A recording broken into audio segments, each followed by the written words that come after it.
everyone, I'm Brianna. You're in the lab. How slow can you go? Pretty darn slow if you're using an old computer, so we're going to show you how to revive some life into that old PC of yours today on the lab.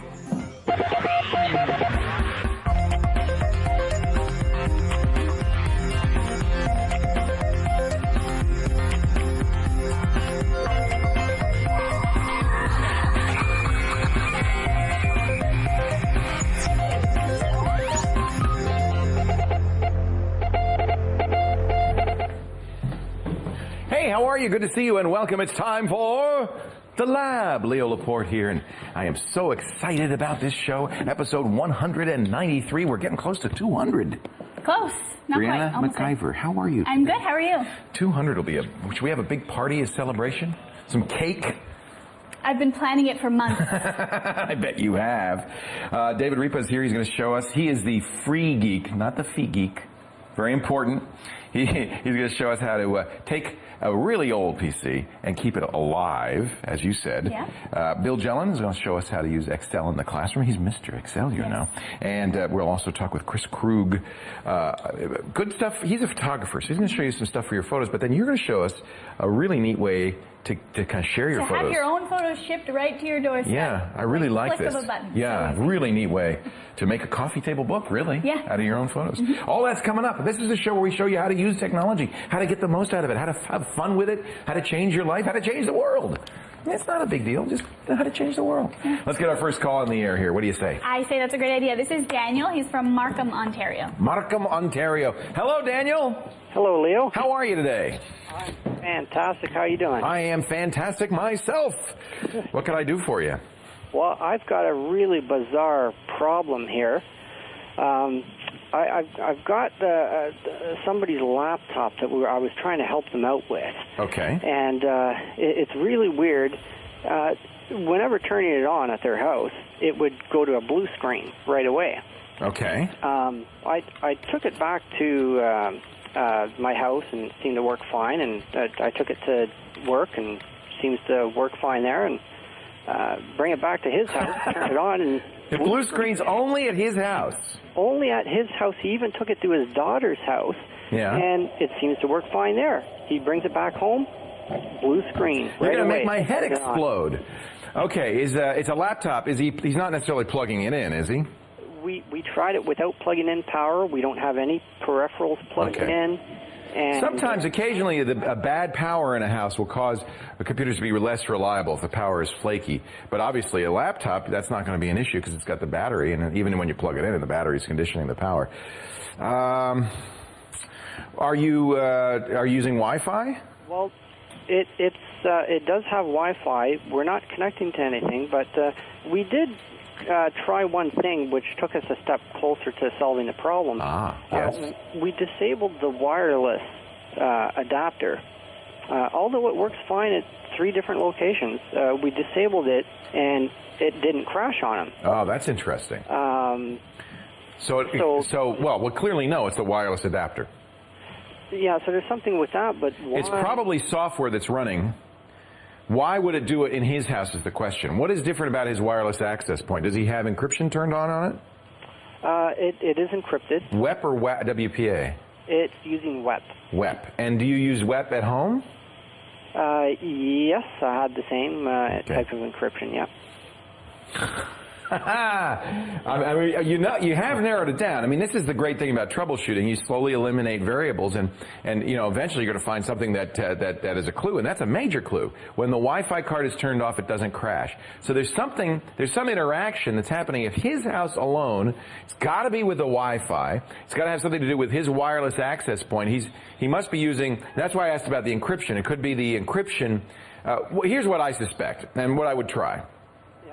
When you get a wireless card put in a PC, there's always software that came with the card. There's the manufacturer's software, Intel or Sigma, whoever made the card, right? Okay. And generally speaking, by default, that will run and connect the wireless access point. However, Windows XP and Vista have their own wireless access software. In fact, sometimes Windows will say, we can manage the wireless card for you, or you can let Intel do it, or whoever makes that card. I'm thinking that one way to see if you could fix this is to uninstall the software that came with that card. Here's my thinking. Something's crashing the computer. A blue screen on XP or Vista means a driver level or hardware problem. An application cannot, generally speaking, blue screen Windows. You know, you had applications crash. It doesn't blue screen. It may impact the reliability of Windows, or it may make Windows feel weird, but it will not blue screen. The blue screen comes from something that can write to what they call ring 0 system memory. And that's only a driver. It can also happen if there's a hardware. That's why I asked you about power right away, because power can sometimes do that. Given that we know it's the wireless card, there is a driver for that wireless card. That's what came with the Intel thing. XP has its own driver. I'm suspecting that's what it is. Okay. So here's the process. Windows, you open up the laptop. Windows, as with normal, will load in the drivers. The first thing that happens is it doesn't load the wireless driver if the wireless card's turned off, but if it's turned on, it loads it in, and it's crashing like that. And so there is an interaction, I think, between the wireless driver and the wireless access point. It's some sort of weird interaction. That's why I asked you about encryption. Maybe it's using WEP and you using WPA, and so the WEP encryption module is buggy. But I would try uninstalling the wireless software that came with the system and using Windows built-in wireless software.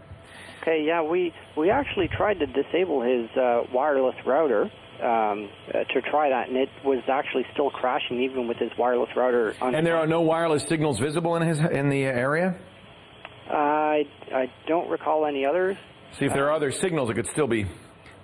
I mean, there may have been something faint, but we couldn't pick up on it. That's what was really bothering us. Really odd. We knew that it would not crash if we disabled the wireless. But not the wireless. But you could leave the wireless on and the router is off and it still crashes. Yeah, so there's something else in his house or around his house. All right, I'm going to get my brain trust. Is Warren? Warren's not here, but Sean's here. What do you think, Sean? Any thought at all? I was going to suggest maybe upgrading the firmware on the router itself, but if it's doing it even when the router's off. Yeah, I think we're going to attack it on the laptop, and we're going to just try to replace drivers for the wireless card. So first thing to do is replace the wireless software, maybe replace the wireless drivers. We've got to figure it's that card. I don't know why it's getting triggered at his house and nowhere else. Wouldn't necessarily be Bluetooth, would it? When you turn off the wireless, is it turning off all wireless devices? It might be, actually.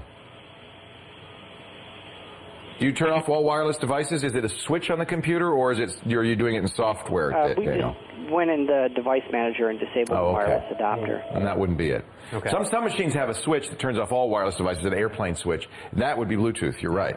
No, it's not Bluetooth. It's just they disabled that driver. So we know it's the driver. I would say uninstall the card, uninstall the driver, and start from fresh. We may never know why that particular locale does it, but clearly there's something triggering the Wi-Fi in a way that it's crashing.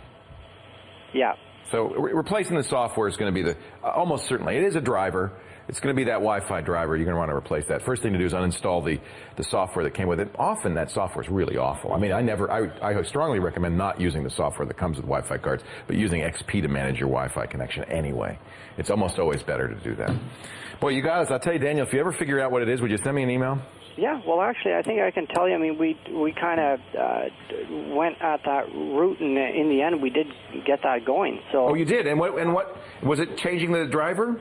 Yeah, actually, because we went in there and downloaded a newer version of the driver. Yeah, and it worked. Okay, so we know now. Yeah, we thought this was definitely worth sharing. Yeah, it's definitely the driver. That's kind of what I thought it was. But the question is, why?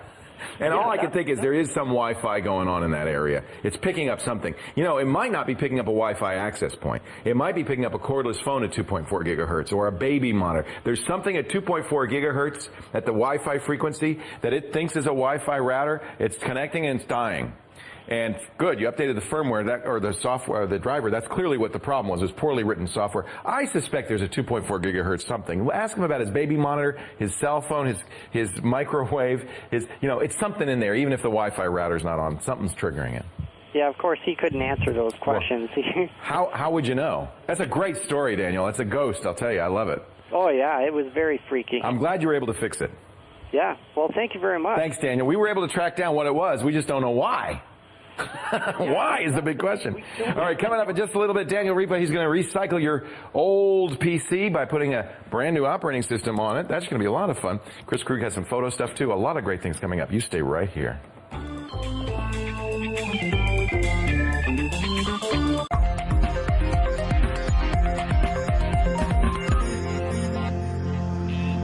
Welcome back to the lab. Daniel Ripa is here. He's the coordinator of Free Geek Vancouver, something you started in your own apartment. Yeah. Right? Oh, yes, yeah. absolutely. Good to have you. Welcome. Tell me what Free Geek is. Well, Free Geek is a nonprofit community technology center where we recycle computers, but we always must remember that reuse is a part of recycling. So a big part, actually. Yeah, absolutely. The best part. In fact, it's really frustrating because these computers may be 10 years old, but they work perfectly. They just don't work with modern software and operating systems, so people say, well, I got to get rid of it. And it's kind of a shame to throw it out. Absolutely. If the thing still works. So people can donate hardware to you? Yep. That's absolutely. great. And I wish we had more of these. We just recently learned that a lot of what we thought was being recycled, I don't know if it's true in Canada, but in the States, is really being sent to places like Africa where they have terrible protections and kids and stuff are exposed to horrible toxic chemicals. Absolutely. These things are bad news. They are. And you want to bring them somewhere like Free Geek where they're going to reliably and responsibly recycle these. Absolutely. Very important. That's what we do. So most of the time, are you able to get stuff working again? Yeah, mostly. I mean, we do get a lot of equipment that is end of life, is what we call it. It's not going to work under any circumstance. How do you find that out? Do you test it? How do you know whether it's going to work or not? Yeah, absolutely. After our volunteers do the sort of just a visual inspection. Yeah, like if there's a big hole shot through yeah, it, exactly. Or it's sat in a river for a year. Right. Then we take each component and test it separately. Right. And there's two main things I'd like to show you. Sure. First of all, these are your testing programs that you use? Yes, exactly. Okay. And this is running on. Look, this is the place. Look at this. All right. So you have like a test bench. Yes. What you see right there is our drive wiping station, and we do that for data security reasons. Very important. But we also wrap in smart testing. Okay, so you're testing the hard drive itself. Yep, exactly. And then bad blocks, which is a Linux program that writes to every single block and reads it back in different patterns. So we know that when the drives are going back out, that they're good. They're usable. They're not end of life. Will bad blocks map out the bad blocks, so it tests it, but then will it eliminate that bad block, or do you have to throw the drive out? Any bad block error we toss or we recycle because we see so many drives. Yeah, we can high grade to the best. Right. In this picture, we can see a hot swap tray loaded with a drive. So you just pop it in? Yep. You can see all the trays on the top there. We do 2 per station for each channel. And how long does that take? 40 gig drive will take about 4 hours. Okay, so that's why you need these multiple drive stations, because you can't. Tasking. And that's running our custom Linux script there that was made in-house, so the volunteers can interact with it. It tells them top drive no good, bottom drive good, put a green sticker on it, that kind of thing. Really important to wipe those drives, and we often talk to people about wiping your drive before you donate a PC or sell it. Absolutely. But it's great to know that people like Free Geek, responsible recyclers, take that seriously, and they will wipe it too. No, absolutely, absolutely. But it's always best to do it yourself. Do it yourself, just in case. You don't give your credit card to somebody to chop it up, right? Right. So we also do RAM testing, which we have another photo here of our RAM testing board. This isn't in your apartment anymore, I hope. No. We got a bigger building now. What you can see there is all net booted, so there's no hard drives on those, no floppies. They're all different motherboards from different eras to test RAM bus, DDR, DDR2. Oh, so those motherboards are permanent, and then you look for a motherboard that will match the RAM that you've got, and you pop it into that motherboard. Yeah, and you can see below there's like a RAM bench and buckets of RAM, and so our volunteers plug all the RAM in. They net boot mem test. I don't know if you're familiar with mem test, and you can see it running on the right-hand screen by the window over there. KVM's hooked up to the 6 motherboards, and we just cycle through it as the tests complete. So is Free Geek self-supporting at this point? I mean, are you able to support yourself with the materials that you get, or do you need donations to keep it going? We could always use financial assistance. Yeah. However, I'm very proud to say that we do cover our own costs through recovery of recycling and through our thrift store where we sell old components. Old but working. Yeah, we also sell good stuff too. We have some year-old laptops sometimes and stuff like that. Yeah. So now, what is this program running here? This is just a close-up of mem test at the shop. Is that a Linux program? Yep. It's an open source program, and it's actually failed a gig of RAM there. So what would be like, wow, a gig of RAM, it is no good. This is after 3 hours of testing. testing. So it might take that long. Oh, absolutely, yes. And so we don't want to pass this on to somebody else, this problem, you know, and then they have to chase a small memory error. Well, and that's the thing. Little errors like that may not show up right away. The system may seem to work, but have odd failures.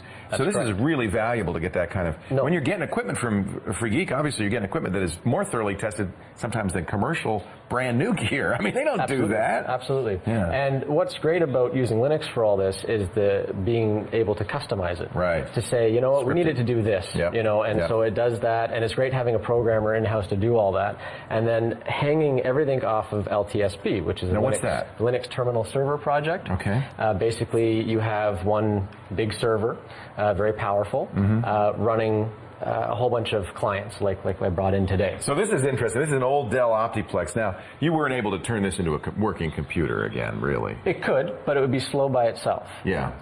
Even with Linux on it, it's just not going to be a great machine. It's a P3500. Okay. And it's seen better days, I think. It's in fact completely gutted. It's just a motherboard and power supply now. So you use it really as a terminal, though, because you have the central server running LTSP. That's correct. And it can still work just fine as a terminal. Yep. And beyond that, we can boot our test equipment, too. You saw the motherboards up there, the drive wiping. So it makes admitting all that very easy. If something dies, you just throw something else in its place. You don't need to reinstall an operating system. I think. It sounds like so much fun. The only thing I didn't show you today was our monitor testing station, and it's an old busted laptop with no screen, no keyboard. It's just a signal out. And you just plug it in? Plug it in. It boots off the network, shows our color pattern, which I'm sure all you guys are familiar with, and we test our monitors that way. Now, this is a really old, this is a P2400 HP laptop.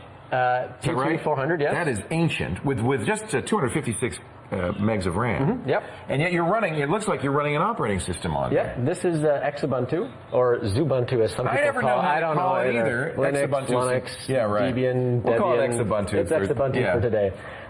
It is basically based on the Ubuntu operating system. But it's for lower end systems. Yeah, they've done away with the GNOME desktop, and they're using XCF. XFCE, I don't know. Which is a lightweight desktop that doesn't require as much RAM, as much horsepower. 96 megs is its minimum requirement. So it can run on a very low and slow machine. And this is now very usable. Yep, absolutely. Something that you really couldn't run Windows on unless you're running Windows 95. And then you're into driver issues. This is all recent. I mean, we've got Firefox up to date, no security issues, no viruses. Reliable. We've got photo editing on here, all sorts of things. It is very good. And the LTSP you could do at home too. Are people starting Free Geeks around the rest of the country? I mean, you're a great model for how to do this, I think. There's 7 in North America. We're the first official one in Canada. I've heard rumblings from Montreal, Toronto. Should be everywhere. Should be everywhere in the world. I think so too, yeah. What a great, I mean, there's so much, you don't even want to know how much of this toxic stuff is in the landfills. This is the way to deal with it. It is. Make them usable if you can, recycle them responsibly if you can. FreeGeekVancouver.org. David Repa, thank you so much for joining us. I really, really appreciate it. Pleasure. It's really neat. We got more information on all these tools and how you can use them yourself at home in many ways. In many cases, you can do the same thing yourself to keep your old system running. It's all online at labwithleo.com. Thanks a lot. Thank you. All right, now we're going to take a break, but when we come back, Mr. Excel is here. He's going to help teachers with Excel. But first, a close-up look at something you might find around the lab, obviously from Indonesia, but what is it? We'll zoom out and find out when the lab continues. Stay here. Welcome back to the lab. Before the break, we asked you, what the tech is that? We know it's from Indonesia, and it's, I don't know what. Oh, it's a battery. Why, it's a CR2032 battery, to be exact. Should have known that. Thank you, Sean, for those macro shots. And now, Brianna has another caller for us. What do you have? I have Dave, and he's from Nova Scotia, Truro, to be Hello, exact. Dave. How are you? Not too bad, man. How's it going? Oh, it's going well. Are you doing gang signs in that picture? No, actually, we're bowling. Oh. Okay. I didn't know if there were gangs in Truro or not. So what can I do for you today, Dave? All right. Well, here's the question I got. I got a problem with I don't know if it's Vista or my display driver. Okay. Maybe you've heard of it. The dreaded balloon in the bottom right corner comes up and says your display driver stopped responding and has recovered successfully. And the file name that always comes up with it is just this file. It says DLDDMK. Yeah, those are useless. Those things. Yeah. What this actually does happen. It's not uncommon with Vista. And there are two reasons it would happen. One is because you just crashed, right? So certainly it would be worth looking for an updated driver. Make sure you get the Vista driver, though, not an XP driver. You can go to your manufacturer's site. Who makes the video? Is it NVIDIA or ATI? Yeah, I've got the SLI NVIDIA too. Oh, you have SLI, okay. Yeah, SLI in particular, you want to update that NVIDIA SLI. So I would go to NVIDIA's site and try their drivers. NVIDIA actually doesn't make the card. Somebody else makes the card. Go to the site of the company that makes the card. See if they've got a driver. Just try different drivers. But there's another reason why this video subsystem will restart. And this is actually a little bit a bigger issue. This is part of the copy protection built into Vista.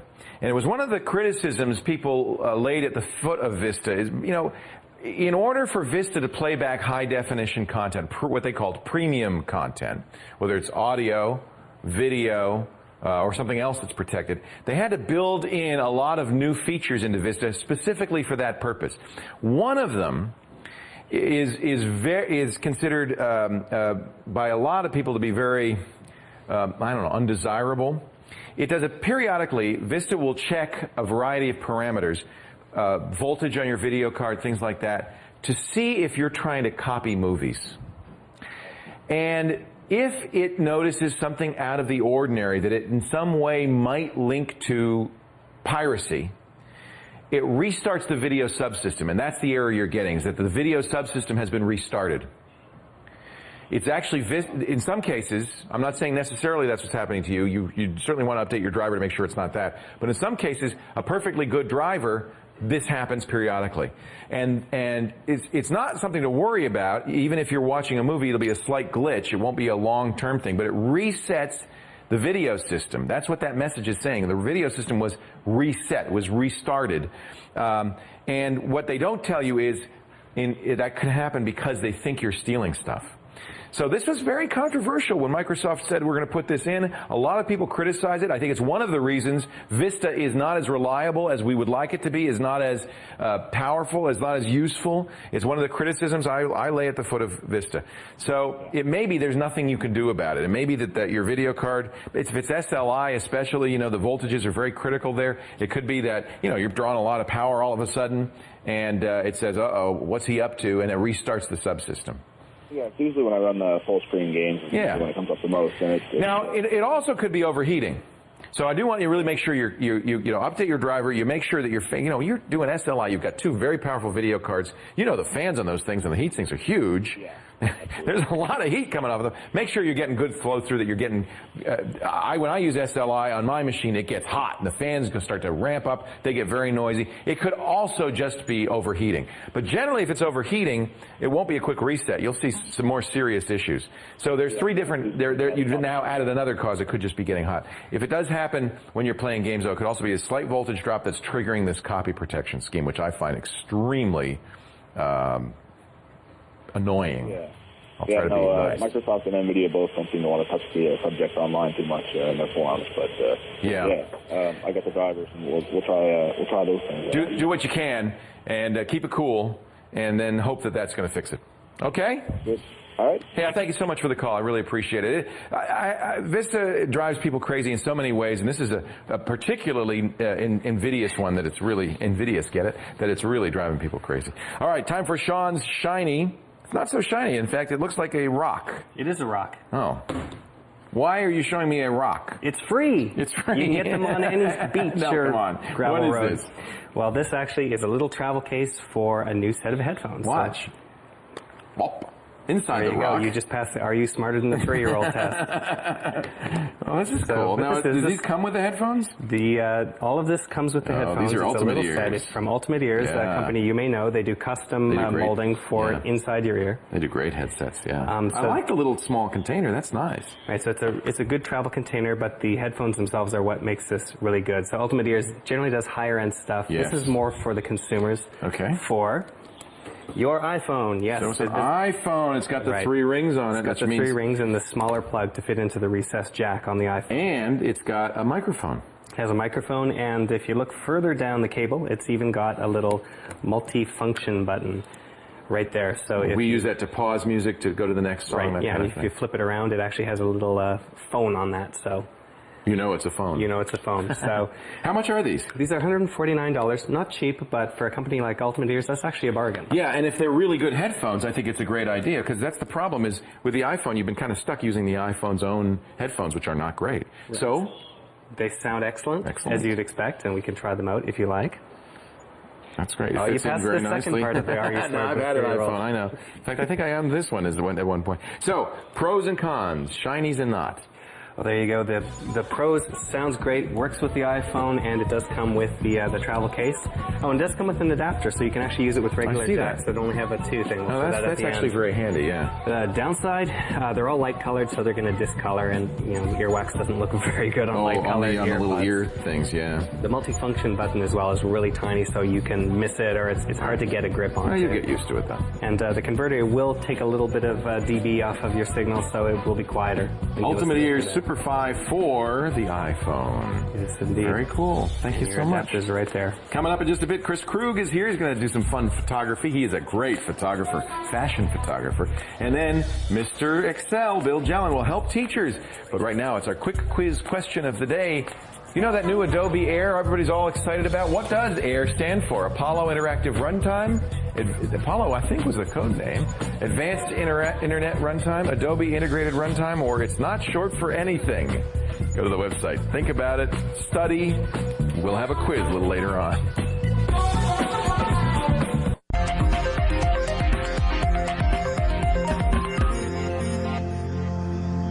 He's back. Mr. Excel is here, author of Learn Excel 2007 from Mr. Excel, the book he's giving away online, but you can also buy a nice hard paperback version of this. Right. He's also the author of the new Excel for Teachers. I know, actually, it's not new because I gave this to the teachers in my life, and they love it. Oh, that's cool. That's great. By teachers for teachers.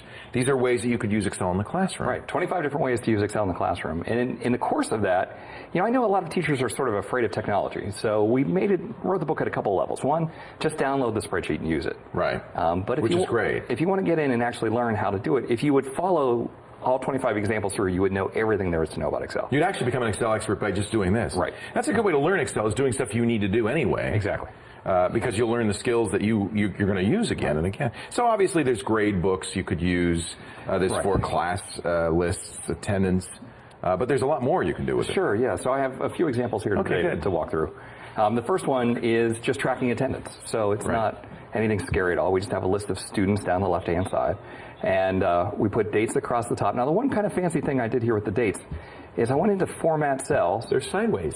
And on the Alignment tab, we can rotate those. So I made them go sideways, so that way it takes up less space. Because you think about it, we have 180 school days. And all you're going to put is checks in there. You're not going to put. You're not going to be putting a long bit of text. Right. So then you just go through, and this kid was absent. This kid was absent. Right. And then over here, what we do is I use, instead of a sum function, it's a count if. Count if. It says, hey, go through and look at all these values. Let me make it a little bit wider here. Because you're not putting numbers in there, so you need to count if it's got something in it. Yes, so count if. Look at the whole range and see if it's equal to an X. Got it. All right, so just simple. So that way, we know that Jessica was absent once, and so forth. And as you go through, you're good. Now, someone pointed out, hey, we need a way to keep track of half days. Oh, boy. Okay. There's always somebody. Yeah, and that'll be in the second edition One of in the book. every bunch. Here's my next one. Let's say that you're in front of the classroom and you have to call on some kid. Yeah. Right? And who gets called on all the time? It's the favorite kid. Right, sure. The one in front, yeah. And then some other kids can just zone out because they know they're never going to be called on. Absolutely. All right, so here I have a list of the 15 students. And I use a fun function up here in cell A2 called RAND between. The RAND between function. Generate a random number between 1 and 15. Okay, it's random. Random, right? And so once we get the random number, then I use the index function to say, hey, here's my kids, give me in this case, the 13th kid. So the computer's choosing the next kid to call on. Every time we hit the F9 it's completely key, random. Every time we I love that. Right? That's great. Yeah. So now that's completely fair. All of a sudden, the kid who's asleep in the back. What? Yeah. What? Bueller. That's great. Yeah, that's really nice. I wish teachers would do that. And it would actually be cool if you could put that up on the smartboard or something, so the kids could see, oh no, I may be called on next. That's good. Right? Give them a chance to think. Yeah. Lesson plans. So now this should be really simple, and we do this all the time in paper. But what I've done is I've made the rows extra tall. Right. So I've made the rows tall. the time and the subject. Of course, I turned it on its side like we did in the first one. But here's the trick. A lesson plan might have 3 or 4 or 5 sentences. And so what you want to do, if you want to go to a new line within one Excel cell, it's not enter, but it's Alt-Enter. It's because Excel's not a word processor, so you have to go through a little bit of extra effort. So if you know this Alt-Enter trick, then you can enter data on several lines and actually kind of build your lesson plan. That's neat. That's really great. And then what's cool, so this is the lesson plan for Monday, right? I want to make one for Tuesday, Wednesday, Thursday, Friday. Right. Well, you know, it's the same. I teach the same subjects in the same order. Right. Okay, so watch what happens. I'm going to go down to the tab and hold down the Control key. Okay. And just drag, and that creates an identical copy. Duplicates another tab. So there's Monday, Tuesday, Wednesday, Thursday. And without a lot of effort. Yeah. Yeah, now, that's really great. You still have to go through and rename them, but that's easy enough to do. Not a big deal. Right? Yeah. Okay. All right, next. Let's help the kids with their homework. Yes. And we have 3 levels of this. Okay. 3 levels. The first one is the kid puts in their problem. So he has 21 times 42, and it just shows him the answer. And in theory, that he's supposed to check his work. That's not right. Yeah, okay. Because he's just going to use this to do He's going to do his work, yeah. All right, so on the next one, he has to put in the problem, 21 times 10, and then key in his answer over here. If he gets it right, the shows up in green. That's much better. If he has the wrong thing... Oh, that's much better. Now, that's magic. Okay, how do you do that? So 2 things here. The words come from an if function. Okay. So it actually does the problem and sees if it's equal to the answer, and then it says the words, either write or try again. So in an if function, you first evaluate a function, and if it's true, you'd use the first item, right. If it's false, use the second item, try again. Okay. But then to get the color, that's something that's under conditional formatting. And basically, if we come up with right, it changes it to green. If it comes up with try again, then changes to red. This is cool. When did they add conditional formatting? That's a nice feature. Yeah, that came around, but you can only have 3 conditions. That's the big problem that we have. So people want to have 4 or 5 different colors. Right. You just can't do it until we get to Excel 2007. Then there's many more conditions as you want. Yeah, I think that was probably if it's negative, go red. If it's positive, go black, or something like that. Just for books, right? You know, and then the other one that's interesting is when you get to the multiplication. All right, well, if you think about when we used to do this, 789 times 654, you take the 4 times 789 and write it here. Yeah. And then the 5 times 789 and write it here. Yeah. That's so by doing it by hand. I'll put this out in the show notes. That way they can download this. This is a cool way that actually lets you check the step-by-step process, not just if you got the right answer. And non-trivial to do that, I think. No, that was a little... So that's one of formulae. That's one that I would call the scary Excel. In the various sections. You can also just download it. You don't have to understand it to use it. That's right. And then the last one is math worksheets. Now these I've done. I did these with my kids to help them learn their tables. And so again, we went back to that ran between function. And here, there you go. This is probably for a lower level, like a first grade or something like that. Top number is ran between 1 and 8. So you can change that though. Yes. And watch, the second number is a random number between 0 and 9 minus the first number. So that way you never have to carry. Oh, you don't want the kids to have to carry. Right. So this is for the very first math. And every time we hit F9, we get a whole new set of problems. I mean, in theory... Henry and Abby are lucky I didn't know about that. In theory, you could print out a different math worksheet for every single kid in the class. Yeah, I wish I had because that's a hard thing to do, is to learn those math tables, and this would have made it so easy. Yeah. Really cool. Yeah. Some great tips, but there are many more in here. This has 25 lessons that you can work through, use, download if you want, but if you want to learn Excel, you can use it as well for that. Excel for Teachers. You can get it from Mr. Excel's website, MrExcel.com. You can also get many answers to many questions, but it's also on Amazon. Bookstores have it. Everywhere. And I think this is a great gift. If we're coming up to the end of the school year. What a great gift. You're looking for a teacher gift.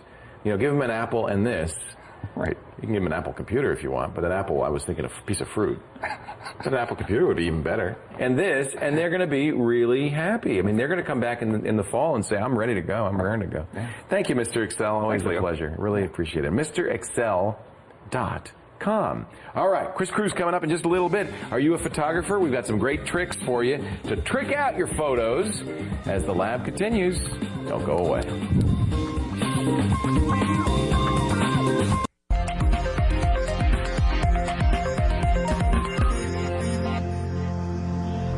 Welcome back to the lab. I stole Mr. Excel's pen.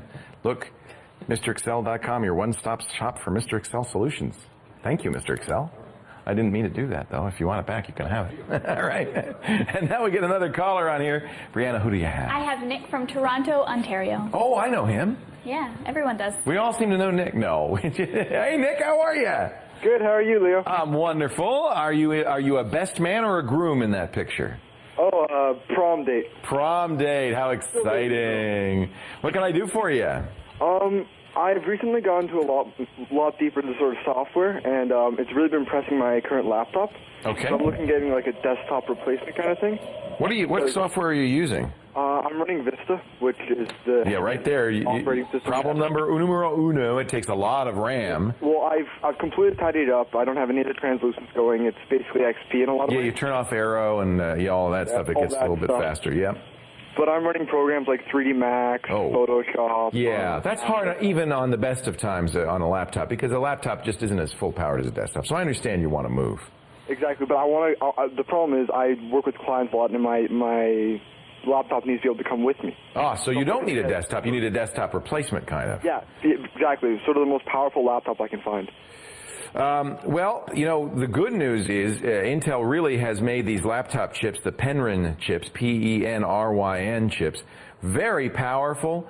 They're 45 nanometer, which means, the older chips were 65 nanometer. That's when they talk about nanometers, that's a billionth of a meter, and that's the size of the traces in the chip. So by getting those traces that small, the electrical wiring that small, they're able to get the chips very small, and that's good. A small chip means lower power consumption, cooler, better for a laptop. So a number of companies are now selling Penryn laptops. They're fast, they're cool, they're very reliable.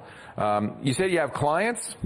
Yeah, I do web design and a little bit of software design. Oh, that's great. So you probably want a big screen too, don't you? Yeah, I'm looking for something with a big screen. I know everyone says backup, but I never do, so a big hard drive too.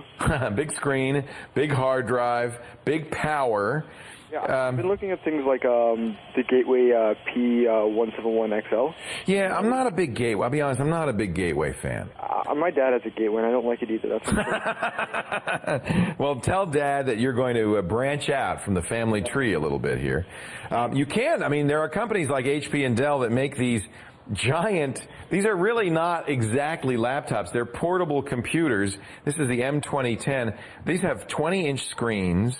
They're very powerful, but they're like a suitcase. I mean, this is a big laptop, and they're priced like a desktop. They're very expensive. If I look at the top of the line, we're talking a few thousand, almost $4,000 for the Core 2 2.33 gigahertz. I don't think, and it's got a Blu-ray drive. I don't think you need anything quite that powerful. Yeah, Mostly what you need is a lot of RAM, if you ask me. Exactly, like 2 to 4, sort of. Well, yeah, Vista tops out at 4. Vista 32-bit tops out at 4. And most of these laptops aren't going to be able to take more than 4 gigs either. If you can find a laptop that can do more and you can run Vista 64, that will help programs like 3D Studio Max. They need a lot of memory. Vista needs a lot of memory. And when they're fighting over, 2 gigs of RAM, of course it's going to slow the system down.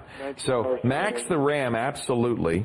Remembering that there's no point in going more than 4 gigs because Vista's 32-bit can't see it. You might, if those programs work in 64-bit Vista, and I think they probably do, you might look at ordering that. I'm a Dell fan. I have to say, for laptops, even for desktops, I really like Dell. I think they have very good build quality, good reliability. Their customer service, it went downhill when they moved it out of Austin, but you can pay more for their gold customer service, which will give you somebody in Austin.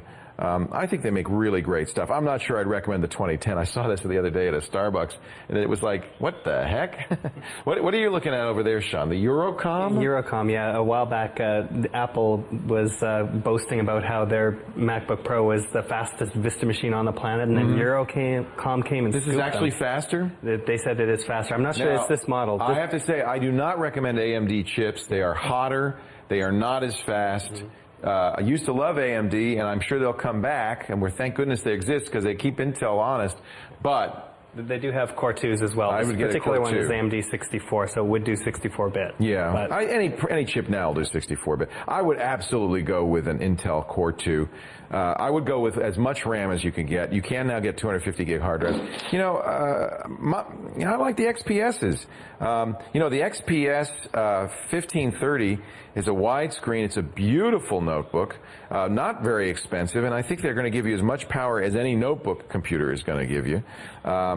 that's what I bought. So I'm pretty happy with it. So I would say that would be my recommendation. The Eurocom, if you want to get the one that benchmarks fastest, I guess.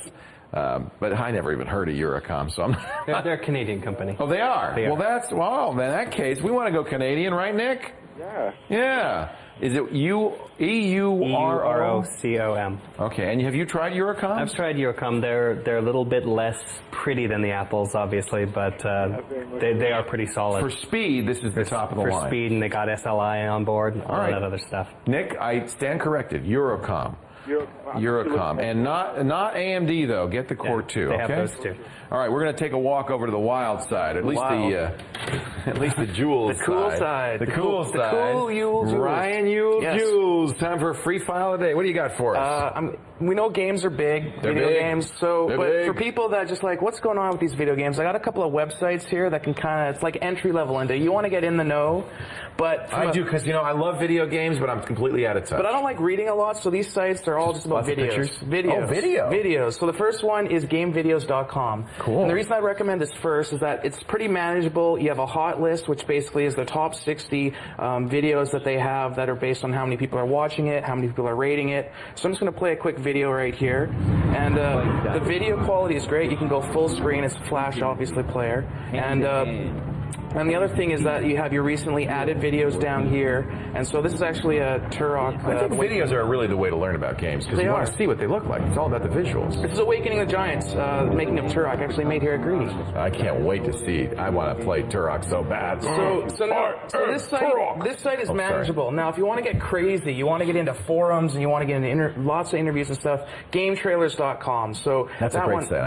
That's an awesome site. Yeah. It's just there's so much going on. Real quickly, a couple more because we're running out of time. That's it. GameTrailers.com. There you go. Videos. Those very good. Very good. Excellent. We'll find the links at LabWithLeo.com. Right. Thank you. Brian Ewell. He's the greatest. Wonderful. Coming up just a little bit. 5 sites every photographer should know about, and you too especially. But first, our quick quiz question of the day. In Adobe Air, what's the Air stand for? Tell you what. We'll take a break and come back and tell you right after this. Welcome back to the lab. Before the break, we asked you what AIR stands for. This is Adobe's very cool new web programming language, and I think it's Adobe Integrated Runtime. That would be my guesstimate. That was tricky because Apollo is the code name. AIR is everywhere. Speaking of everywhere, Chris Krug is everywhere. He's all over Vancouver, all over the world. He's got offices now in China with Rain City. He's the president of Rain City Studios. He also goes to conferences. You just came back from Maine, which is very cool. Yeah, conference Pop Tech. there. And a very good photographer. Takes pictures everywhere he goes, and I like to look at his Flickr page. But he's got some great suggestions for the photographer in us all. These are mostly websites. Yeah, these are a bunch of sites that I use to do interesting things with my photos online. Cool. So, now Flickr's a given. I mean, you kind of have Flickr's the base level. It interacts with all these sites. So the cool thing about all the sites that I'm going to show you is they can suck all your photos out of Flickr directly into them. So you don't need to go create an account and upload your photos. It connects to your Flickr account, and then the fun when you stuff. get home with a bunch of pictures, you go through them, you process them, you're ready to upload them and share them with friends. You go to Flickr first. Yeah, I upload them all on Flickr. Okay. Yeah, because it's easy to copy them from there into my blog or into my other places on my website, or do a lot of the things. And the community's there. It's a great. That's where everybody is. Community. So you got to kind of go where the get people feedback. are. A lot of times, if I shoot events that are high-profile events, other bloggers will take my Creative Commons licensed photos from Flickr and use them in their blog posts. So it's great. So we're going to start with Etsy. Etsy's a great site. It's not just for photographers, but the idea is that you can sell physical objects on Etsy. So I make these prints of Flaming Lips photos that I take, and I upload them to Etsy, and then you can set prices, and it sends you the shipping information. It's a great community of artisans and crafters. I always think of it as a craft site. It is, but photos are crafts. Sure, any physical objects that you can create. So you make nice prints and you sell them, and you get a pretty good. I mean, you get a pretty good traffic. I get great traffic. You can sell them at any price you want. You can set the shipping price yourself. That's really neat. I never thought of using Etsy for photographs. Yeah, that's great. I use it quite a bit. ETSY.com. Sold quite a few. Any kind of crafts. It's a great site for. It's a site for person-made stuff, not manufactured That's stuff. Right. Yeah. Another one that a lot of people are excited about is Moo. Moo, you can make these cool little business cards. They're so cool. Do you use a Moo card? Yeah, I'm out of them right now. As embarrassing as it is. They're tiny, They're not standard card shape. I first saw it when Merlin Mann handed me his Moo cards. That's right. But the neat thing about it is it's not just one picture on them. Yeah, there's a lot of neat things about them. First of all, they're really high-end and laminated. Beautiful so they look really cards. nice. Yep. For $20, you can do 100 cards, but you need not do one image and 100 cards. You can do 100 different images if you choose, where they're just doing one of each. So one side will have your name, address, phone number, and stuff, and the other side will have a picture. Sure. Whatever information you want on the one side, it's completely customizable. It can do everything from grab your Flickr profile picture and stick it on the card to any information you want. And yeah, and pictures on the other side, they look great. Hand them out. And it takes your Flickr picture, so you don't have to upload pictures one by one. Yeah, it sucks all your Flickr photos right into Moo. That's really cool. Moo products. It's moo.com. That's right. They also do. They just launched postcards and sticker books and some other things. I love these guys. Yeah. That's really high quality stuff. It comes 2 days later in the mail. It's really quick, and I'm a huge fan. It's what all the cool kids are using these days. You get a lot of them when you go to conferences. Yeah, you really do. You start little collections, actually. All your friends move. They're really fun. And each one's different. That's what's fun about it. You know? Yeah. I tend to do like about maybe 20 different designs and then 5 of each to make up my 100. Okay. Yeah, that's a good idea. Yeah. So this is my Flickr site. This is just a photo I took at Northern Voice over the weekend on Flickr. And you'll see here at the top of everything, Flickr's added this new functionality that says Edit Photo. And what this does is it takes you to a third-party tool called Picnic. Picnic.com is another way to do it. Picnik. That's right. If you haven't, if you're not on Flickr. And this thing allows you to do everything from your basic editings, rotating, crop, resizing, stuff like that. Let's just show you. This is in the web. This is not like Photoshop. This live on Flickr. Your photo's already been uploaded. Gives you most of the tools of Photoshop. Here's the part that I think is super cool, Leo. It's got all these filters. You can add black and white, sepia, boost, soften, all these things that traditionally have been a part out of vignette around it. And then down here, we got some awesome premium features. So if you pay for the upgraded account, you can make your pictures look like a Lomo, look like HDR, look like a Holga. How much does that cost? I think it's like $20. I'm not very exact. Affordable. Not so sure. That's neat. And as soon as you hit save, it saves it right to Flickr. It saves it right back to Flickr. So it takes your photo, it edits it, and it sticks it right back onto Flickr. So that couldn't be easier. So it's free and easy to use with Flickr. If you already have a Flickr account, when you press edit, you'll be launching Picnic. You pay a little more, you get some additional features. Yeah, you get some cool features. Very neat. Yeah. And the final site I want to show you is SmugMug. I'm a fan of SmugMug. I have to say, I put all my pictures. It's a great tool. Now, yeah. So this is a Flickr competitor in a way. Kind of competitor. Here's how I explain it. If you're ready to kind of step beyond just photo sharing and you actually want to start to monetize some of your photographic inventory, I got 10,000 photos online. You can sell them. You can sell them. You can set prices on your own, prints on your own. It takes, unlike Etsy where you do your own fulfillment, I actually have to. They'll print it for you. They'll print it for you. They'll ship it for you. SmugMug.com. Send you money. Yeah. Chris is the president of Rain City Studios at RainCityStudios.com. Thank you, Chris. You're welcome. Final word coming up right after this.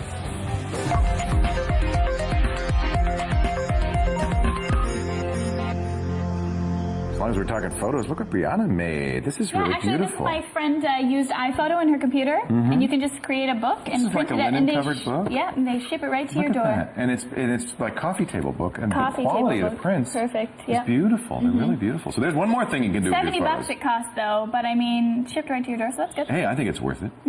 Thank you, Brianna. Thank you to all our guests. Thanks especially to you for being here. We couldn't do this show without you. If you'd like to be on the show, go to the website, labwithleo.com. Click the link, fill out the form, and Brian will call you and put you on, right? It will be good times, I promise. We promise. Thanks for joining us. We'll see you next time on The Lab. Bye-bye.